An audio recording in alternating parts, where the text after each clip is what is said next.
अब हम डिस्कस करने जा रहे हैं एस्पेक्ट्स ऑफ टीचिंग। टीचिंग के कौन से एस्पेक्ट्स होते हैं? टीचिंग के 4 एस्पेक्ट्स माने गए हैं। स्टिमुलेशन यानी कि उद्दीपन, गाइडेंस यानी कि मार्गदर्शन, डायरेक्शन यानी कि निर्देशन और एनकरेजमेंट ऑफ लर्निंग यानी कि सीखने के लिए प्रोत्साहन।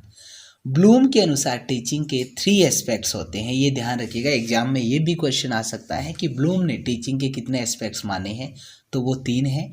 टीचिंग ऑब्जेक्टिव्स, लर्निंग एक्सपीरियंसेस और मॉडिफिकेशन ऑफ बिहेवियर।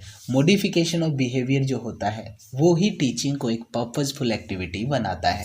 सबसे पहले हम देखते हैं स्टिमुलेशन क्या होता है, जिसे उद्दीपन कहा जाता है। विद्यार्थियों के अंतर्गत सीखने की इच्छा जागृत करने के लिए उन्हें किसी प्रकार से प्रलोभन दिया जाता है ताकि वो एक पर्पज के साथ सीख सकें, और इसे ही स्टिमुलेशन कहा जाता है। स्टिमुलेशन एक प्रकार का मोटिवेशन होता है जो लर्नर्स में न्यू थिंग्स को लर्न करने के लिए डेवलप किया जाता है। टीचिंग का मुख्य फोकस रहता है कि लर्निंग की अर्ज को कैसे क्रिएट किया जाए। इसके लिए टीचर जो है वो रिवॉर्ड्स, प्रेज और कंपटीशन जो है वो काम में ले सकता है। अब हम देखते हैं गाइडेंस। गाइडेंस एक प्रकार का पर्सनलाइज असिस्टेंस है जो कि एक सिंपैथेटिक, मैच्योर, एक्सपीरियंस और पर्सनली क्वालिफाइड पर्सन के द्वारा जो नीडी पर्सन है उसको अवेलेबल करवाई जाती है। सिंपल भाषा में कहें तो आवश्यकता वाले व्यक्ति को एक परिपक्व, अनुभवी व्यक्ति के द्वारा सहयोग करना ही गाइडेंस कहलाता है। मोरिस ने गाइडेंस की डेफिनेशन दी है कि गाइडेंस जो है वो एक इंडिविजुअल की हेल्प करने की प्रोसेस है जो अपने ही एफर्ट्स के थ्रू अपनी पोटेंशियलिटी जो है उनको डिस्कवर करता है और उन्हें डेवलप करता है ताकि पर्सनल हैप्पीनेस और सोशल टेक्स्ट में वो यूजफुल साबित हो सके। जॉन्स ने गाइडेंस की डेफिनेशन दी है कि गाइडेंस जो है एक प्रकार की हेल्प है जो एक व्यक्ति के द्वारा दूसरे व्यक्ति को अवेलेबल करवाई जाती है उसकी एबिलिटी डेवलप करने में, एडजस्टमेंट करने में और उन प्रॉब्लम्स को सॉल्व करने में जो उसके गोल्स को प्राप्त करने में अड़चन बनती है। तो हम कह सकते हैं गाइडेंस एक ऐसा माध्यम है जो एक लर्नर को उसकी एबिलिटीज़, उसके एटीट्यूड्स को डेवलप करने में और बाहरी वातावरण के साथ खुद का समायोजन करने में मदद देती है। गाइडेंस एक प्रकार की टीचिंग नहीं है, ध्यान रखना। टीचिंग के विपरीत जो गाइडेंस देने वाला व्यक्ति जो है वो खुद प्रॉब्लम को सॉल्व नहीं करता है बल्कि वो एक इंडिविजुअल की हेल्प करता है उस प्रॉब्लम को सॉल्व करने के लिए। तो हम कह सकते हैं गाइडेंस जो है वो दूसरे लोगों की बर्डन को कैरी करना नहीं है बल्कि उन्हें इस काबिल बनाना है कि वो अपनी बर्डन को खुद सॉल्व कर सके। तो गाइडेंस के माध्यम से एक रास्ता दिखाया जाता है अपने डिजायर गोल को अचीव करने का। गाइडेंस यूनिवर्सल होती है, ये एक कंटिन्यूस प्रोसेस होती है। ध्यान रखिएगा, ये एक टीचिंग स्किल नहीं है बल्कि टीचिंग एस्पेक्ट है। गाइडेंस हमेशा एक जैसी नहीं रहती है, ये आवश्यकता के अनुसार बदलती रहती है। गाइडेंस हमेशा चाइल्ड सेंटर्ड होती है। यही वजह है कि लर्निंग और गाइडेंस में ये सिमिलरिटी है कि लर्निंग जो है वो भी चाइल्ड सेंटर्ड होती है और गाइडेंस जो है वो भी चाइल्ड सेंटर्ड होती है। गाइडेंस एक ऑर्डर नहीं है बल्कि चॉइस मेकिंग का एक स्पॉट है।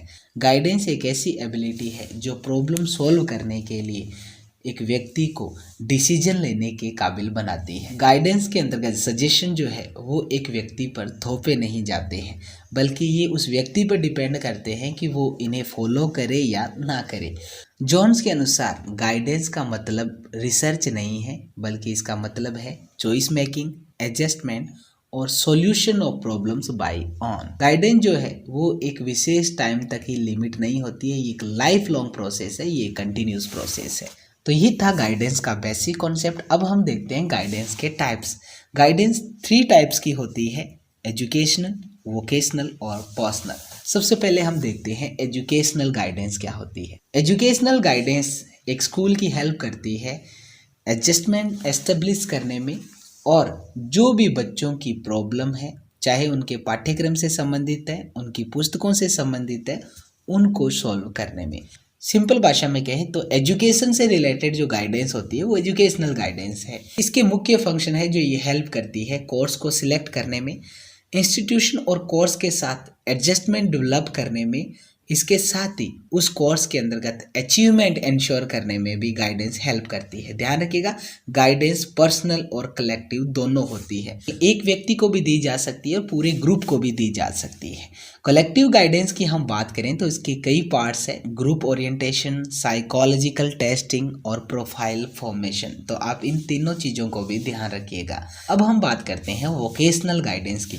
जैसे कि इसके नाम से ही स्पष्ट है, वोकेशनल एक्टिविटी जो है, व्यावसायिक जो समस्याएं हैं उनके समाधान में जो गाइडेंस दी जाती है वो वोकेशनल गाइडेंस कहलाती है, जिसका मुख्य उद्देश्य एक ऑक्यूपेशन या कोई प्रोफेशन चुनना होता है। ये हेल्प करती है कैरियर सेलेक्ट करने में, उस कैरियर के साथ एडजस्टमेंट करने में और उस कैरियर के अंतर्गत पोटेंशियलिटी जो है उनको फुलफिल और उन्हें और ज़्यादा बढ़ाने में। तो ये होती है वोकेशनल गाइडेंस। अब हम बात करते हैं पर्सनल गाइडेंस की। पर्सनल गाइडेंस जो है वो इंडिविजुअल से रिलेटेड होती है। किसी भी व्यक्ति की कोई भी समस्या हो सकती है, उनसे संबंधित जो मार्गदर्शन दिया जाता है वो पर्सनल गाइडेंस कहलाता है। तो व्यक्ति को एक एफिशिएंट सिटीजन बनने में हेल्प करती है और एनवायरनमेंट के साथ एडजस्टमेंट में उसकी हेल्प करती है। पर्सनल गाइडेंस हेल्प करती है पर्सनल प्रॉब्लम को सॉल्व करने में, फैमिली प्रॉब्लम को सॉल्व करने में, ऑक्यूपेशनल प्रॉब्लम्स को सॉल्व करने में। ध्यान रखिएगा, वोकेशनल करियर चुनने में करती है, ऑक्यूपेशन में भी करती है, तो पर्सनल भी ऑक्यूपेशनल प्रॉब्लम्स को सॉल्व करने में हेल्प करती है। इसके अलावा किसी भी क्षेत्र में सक्सेस अचीव करने में भी पर्सनल गाइडेंस हेल्प करती है। तो ये थे गाइडेंस के 3 टाइप्स। अब हम गाइडेंस के साथ ही काउंसलिंग को भी सीख लेते हैं। ध्यान रखिएगा, काउंसलिंग जो है वो एक गाइडेंस का ही पार्ट है। दोनों में डिफरेंस ये है कि गाइडेंस में फेस टू फेस इंटरेक्शन जरूरी नहीं है, लेकिन काउंसलिंग के अंतर्गत फेस टू फेस जिस व्यक्ति की समस्या है और जो गाइडेंस दे रहा है उनका आपस में इंटरेक्शन जरूरी होता है। काउंसलिंग एक ऐसी प्रोसेस है जो एक इंडिविजुअल की हेल्प करती है उसकी प्रेजेंट और पॉसिबल फ्यूचर सिचुएशन को इस प्रकार से समझने में ताकि वो सोसाइटी के अंतर्गत एक सब्सटेंशियल कंट्रीब्यूट कर सके और अपनी प्रॉब्लम को सॉल्व कर सके, अपने काउंसलर के साथ face to face relationship establish करके। ये गाइडेंस के लिए एक फेस टू फेस सेशन होता है, इस चीज़ को ध्यान रखिएगा। तो हम कह सकते हैं सभी प्रकार की काउंसलिंग के अंतर्गत गाइडेंस शामिल होती है, लेकिन सभी गाइडेंस में काउंसलिंग हो ये जरूरी नहीं है। तो ये थी गाइडेंस। अब हम देखते हैं टीचिंग का तीसरा एस्पेक्ट, डायरेक्शन। टीचिंग एक गोल डायरेक्टेड एक्टिविटी है और जो पहले से निर्धारित व्यवहार है उसको अचीव करने में डायरेक्शन की आवश्यकता महसूस होती है। तो मतलब टीचिंग का जो डिजायर्ड गोल है उसको अचीव करने के लिए जो निर्देशन दिए जाते हैं वो टीचिंग के एस्पेक्ट्स के अंतर्गत आते हैं। अब हम बात करने जा रहे हैं टीचिंग का last aspect, encouragement of learning. Teaching का मेन ऑब्जेक्टिव जो होता है वो लर्नर को इंक्रीज और इंस्पायर करना होता है मैक्सिमम लर्निंग के लिए। अगर एक टीचर चाहता है कि लर्नर्स टीचिंग लर्निंग प्रोसेस में पार्टिसिपेट करे तो टीचर को डिस्कशन मेथड एडॉप्ट करना चाहिए। तो इस प्रकार से ये थे टीचिंग के 4 एस्पेक्ट्स। तो फिलहाल इस वॉल्यूम में इतना ही, मिलते हैं इसके नेक्स्ट पार्ट के साथ। तब तक के लिए दीजिए इजाज़त। शब्बा खैर।